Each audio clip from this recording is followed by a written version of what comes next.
Vamos a comenzar con los videos de base de cráneo. En este caso lo vamos a hacer en dos partes.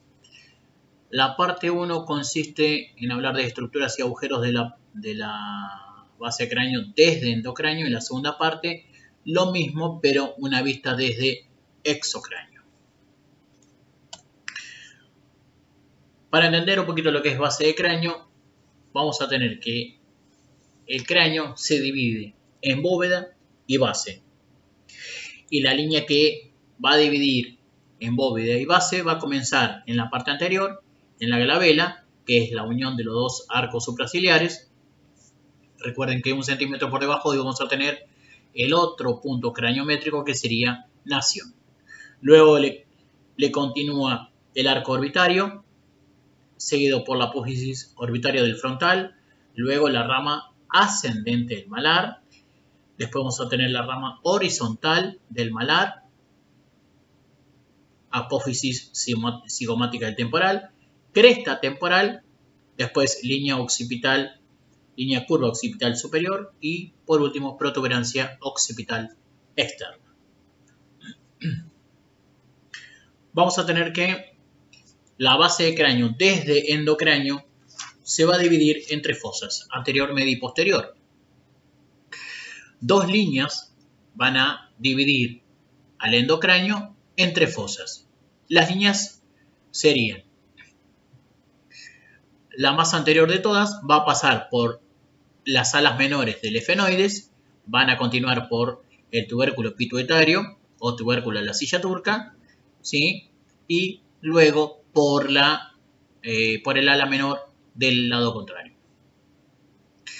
La otra línea va a pasar por el eje mayor del peñasco, dorso de la silla turca, y vuelve nuevamente por el otro peñasco. Y vamos a tener la fosa anterior, media y posterior,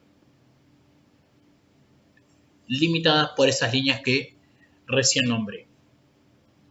Ahora, el límite de la fosa anterior va de la porción vertical del frontal hasta la primera línea que pasa por las alas menores del efenoides. El límite de la fosa media va de la línea que pasa por las alas menores del efenoides hasta la línea que pasa por el eje mayor de los peñascos. Y el límite de la fosa posterior va de la línea que pasa por los ejes mayores de los peñascos hasta el surco para el seno lateral. Esos serían los límites de las tres fosas. Ahora vamos a hablar de estructuras y vamos a hablar de agujeros fosa por fosa.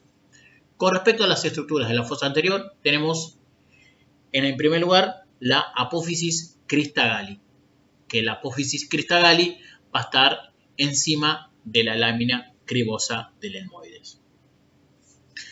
Luego vamos a tener la lámina cribosa, que es una lámina que está agujereada, y por esos agujeros van a transcurrir los filetes del primer par craneal, que es el nervio olfatorio. Luego vamos a tener el yugo efenoidal, que es la región donde se unen en la línea media ambas alas menores del efenoides. Luego vamos a tener la fosa para el lóbulo frontal. Fosa frontal donde aloja el lóbulo frontal. Delante del yugo efenoidal vamos a tener la cresta cribosa, que la cresta cribosa junto con el etmoides, con la lámina cribosa, van a formar la sutura esfenoetmoidal. Detrás del yugo efenoidal vamos a tener el limbo del efenoides, o sea que delante del yugo, cresta, detrás del yugo, el limbo. Luego, detrás del limbo vamos a tener un surco, que sería el surco quiasmático para el entrecruzamiento de los nervios ópticos. Acá tenemos una imagen de las suturas que corresponden a la fosa anterior, la sutura entre el efenoides y el etmoides, y que sería la esfenoetmoidal, y luego la sutura entre el frontal y el efenoides, la sutura frontoesfenoidal.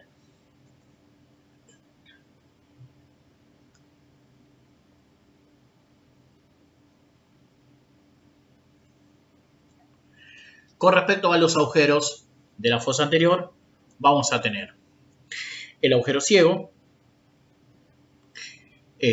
Tiene su origen, en este caso, la hoz del cerebro. En el agujero ciego nace la hoz del cerebro. Luego vamos a tener los agujeros de la lámina cribosa que, como dijimos hace un ratito, pasan los filetes del primer par craneal, el bulbo olfatorio. Después vamos a tener por delante de la lámina cribosa y por detrás de la lámina cribosa los agujeros etmoidales anteriores y posteriores que pasan el paquete vasculo nervioso, el etmoidal anterior y el etmoidal posterior. Luego vamos a tener los agujeros ópticos a los laterales del surco quiasmático, que por el agujero óptico transcurren el nervio óptico, el segundo par craneal y la arteria oftálmica, que es rama de la carótida interna. Acá tenemos la fosa media y las estructuras de la fosa media son fosa hipofisaria, donde aloja la glándula hipófisis. A los laterales de la fosa vamos a tener una excavación ósea que corresponden al seno cavernoso. Otra fosa más, que es la fosa temporal, que la fosa temporal está formada por el ala mayor del efenoides, como estoy marcando acá, y el hueso temporal. Esta fosa aloja al lóbulo temporal.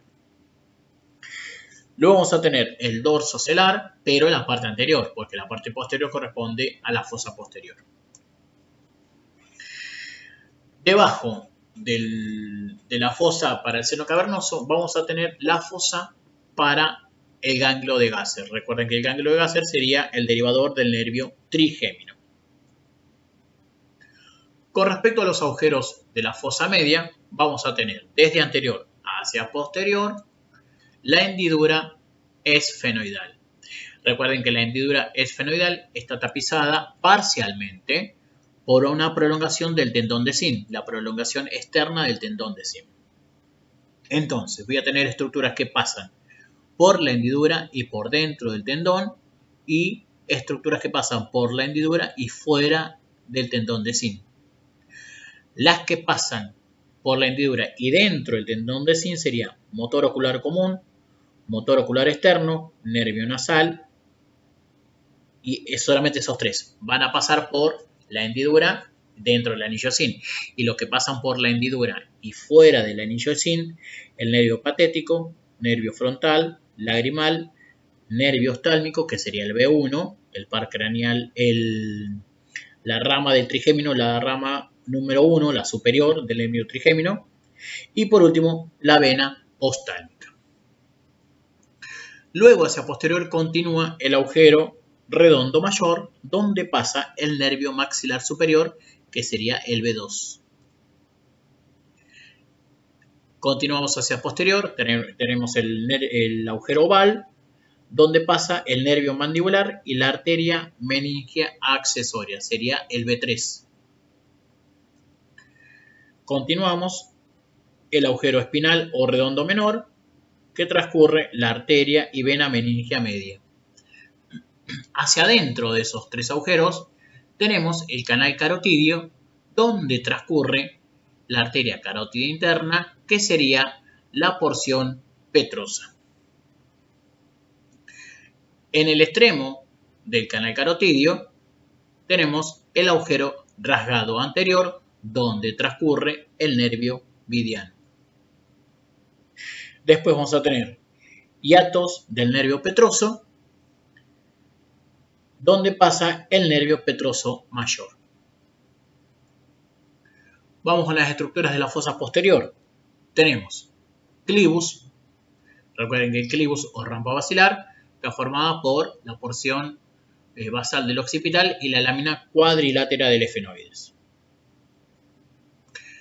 vamos a tener dos fosas que corresponden a las fosas cerebelosas, son las que están más cercanas al agujero magno, corresponden a las fosas cerebelosas derecha e izquierda. Luego vamos a tener por encima del surco para el seno lateral, dos excavaciones que corresponden al lóbulo, dos fosas que corresponden al lóbulo occipital. Ahí tenemos el surco para el seno sigmoideo y el surco para el seno transverso. Y en el medio, la protuberancia occipital interna, donde termina la confluencia de los senos y se forma la prensa aerófilo. Sería o prensa aerófilo o confluencia de los senos. Con respecto a los agujeros de la fosa posterior, tenemos el agujero mastoideo, donde transcurre la vena mastoidea, que también se observa el agujero mastoideo desde exocráneo. El agujero hipogloso, a los laterales del agujero magno, donde transcurre el nervio hipogloso. Después voy a tener el agujero rasgado posterior, que el número 3 se forma por la unión de la porción petrosa y el hueso occipital. Por ese agujero rasgado posterior transcurre el seno sigmoideo, nervio glosofaringeo, nervio vago y el seno petroso inferior, que era el único seno que desagua en exocráneo, que desagua en la vena yugular interna o bulbo a la yugular, es lo mismo decir eso.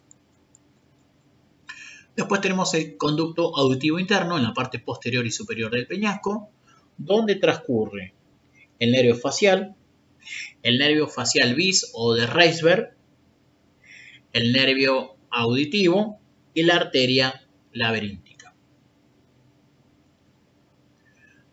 Ahí tenemos el número 5, donde tenemos el agujero magno, que pasa el bulbo, las arterias vertebrales, meninges, nervios espinales, y se transcurre el meninges, transcurre líquido cefalorraquídeo. Por último, el acueducto del vestíbulo, que sería hacia posterior del conducto auditivo interno.